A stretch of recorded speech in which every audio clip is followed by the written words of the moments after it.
ଚୈତ୍ରରେ ଝାମୁ ଜାତ लो ବଉଳ ଚୈତ୍ରରେ ଝାମୁ ଜାତ तेर भकतिया दंड गड़ुथिबे तेर भकतिया दंड गड़ुथिबे करिथिबे काष्ठा व्रत चाल चाल सखी जीवा देखी काकटपुर को जीवा देखी अपुत्री की पुत्र अंधकु नयन दिए माँ मंगला जाची बौड़ लो दिए माँ मंगला जाची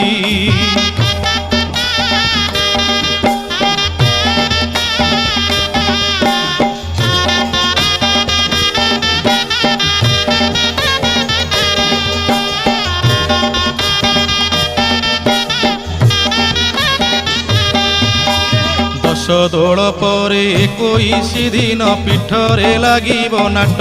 संगात लो पीठरे लागिब नाट गुपत कोठी रे दंड जी।